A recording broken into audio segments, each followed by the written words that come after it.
Hello everyone, I hope you're doing well. So in this video, we're going to discuss Geeks for Geeks problem of the day, and today's problem is least prime factor, and it is a easy level problem.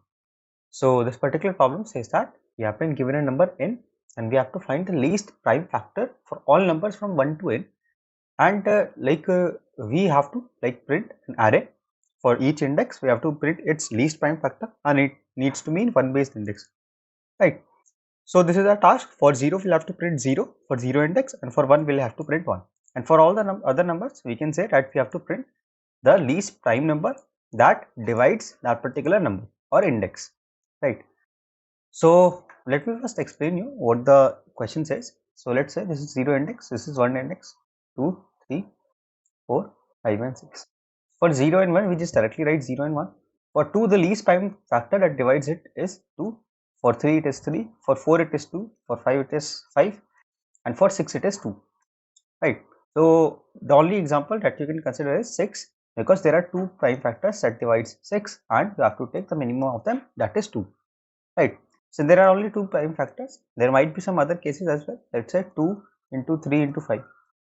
So this is 30, right? So for 30 we have 3 prime factors and we have to take the minimum of them, that is 2.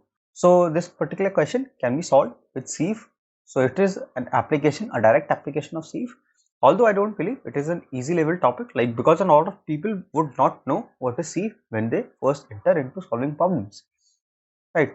So I would rather say that it is a medium level problem topic, although it is not actually difficult. The thing is, a lot of people might not know number theory that well. So anyways, what we have to do in sieve is, the main sieve that we all study is sieve of Eratosthenes, and that particular sieve is used to find out what are all the non-prime numbers, right, or what are composite numbers. So this is what the sieve of Eratosthenes is used for. But a very general application, and this you will find in many places, is that finding divisors. So by finding divisors, there are a lot of things that you can do. So I'm just first telling you what is the applications of sieve. For example, in some question you want to relate a number. Let's say you want to have a number and you want to find its divisors. For this it is 1 and 5. You have a number 8, you want to find its divisors 1, 2, 1 and 2, right? 4 is a non-prime divisor, so I am not counting it. Similarly, if you take 30, you have 2, 3, 5. You want to find its divisors. So in most of the cases, finding divisors is not as optimal, because if you have a number, let's say n, you can find its divisors in root n for each number, right? So it is n root n method. In most of the cases, it will be much more optimal to have a number, let's say x, and find its multiples 2x, 3x. This approach will be n log n, right? So similarly, if you have 2, you can just say that 30 is a multiple of 2. So if 30 is a multiple of 2, then naturally 2 is a divisor of 30, right? So whenever you have to find divisors of any number, it is more optimal to find multiples of numbers. That is why you can reverse associate them. So for example, if I am writing multiples of 2, so I can write 2, 4, 8, right, 6, and then 10 and so on, and there will come a number 30. So when I say that 30 is a multiple of 2, then I can also say that 2 is a divisor of 30. So this is the reverse way of just saying that, right? So like an example question can be, find out the number of divisors of 30, right, or prime divisors of 30. So let's say I say that 2 is multiplying 30, so I'll increment the count of 30. Then 3 is multiplying 30, then I'll increment the count of 30. Then 5 is multiplying 30, then I'll increment the count of 30, right? So you see, finding divisors and finding multiples is basically the same thing. You can reverse associate them. So in this question, it was also similar. We needed to find divisors. The only thing is that we needed to take the minimum of them. So let us see how we can find the divisors. So first of all, what we will have to do is, we'll have to save some state in the NR-sieve to represent that this is a prime number. So the way I did it was, for every index I, you have to set answer of I is equals to I. So initially my array would look something like this. 2, then for 3 we have 3, then for 4 we have 4, then for 5 we have 5, and then for 6 we have 6, right, like this. Now I start from 2, and for all multiples of 2, remember I am saying all multiples of 2, I'll mark them as 2. So this becomes 2 and this becomes 2 and if there is 7 and 8,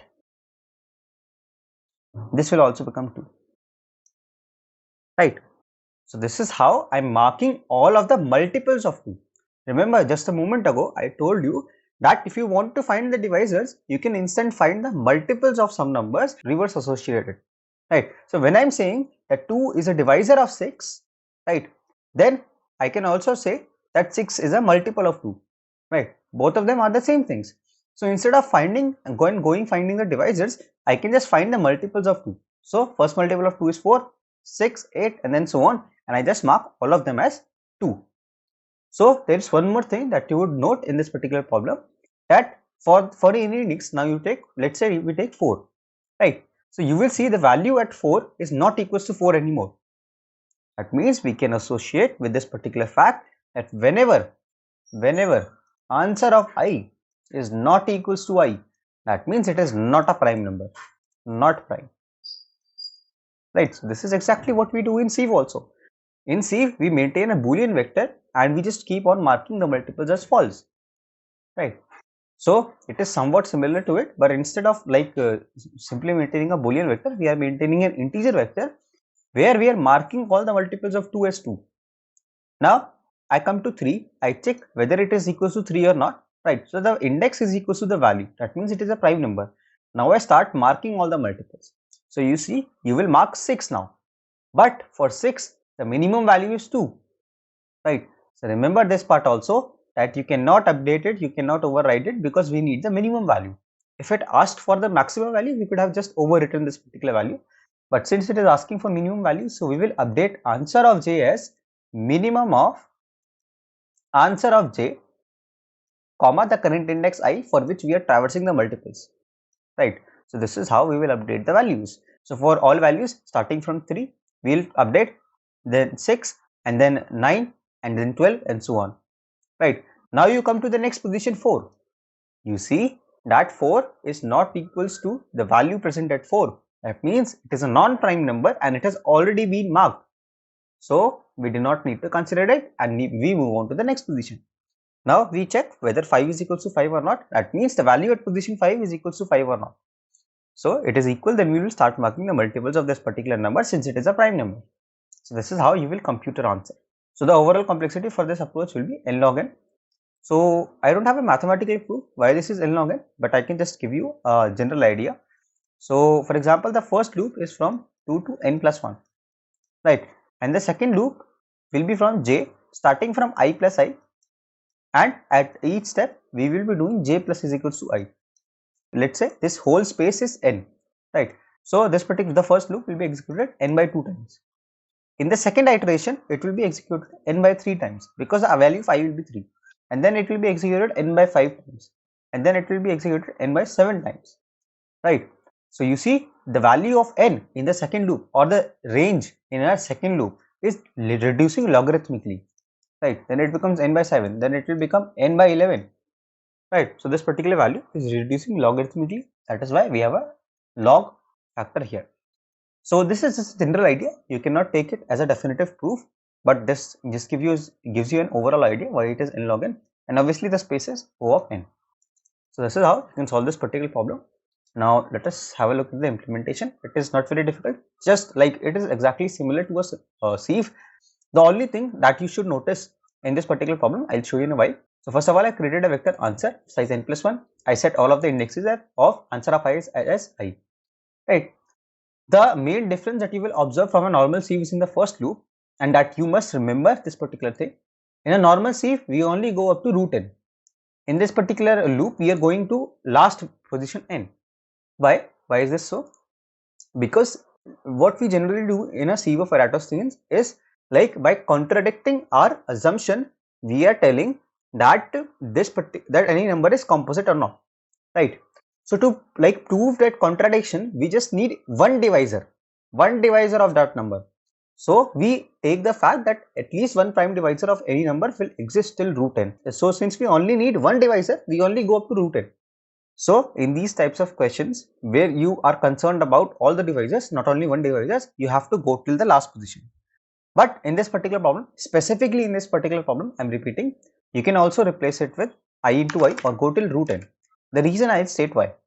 So in this particular question, you were only concerned about the minimum divisor, right? Normally, when you taking these questions, you will be considered about all divisors. In that case, you will have to go up to n.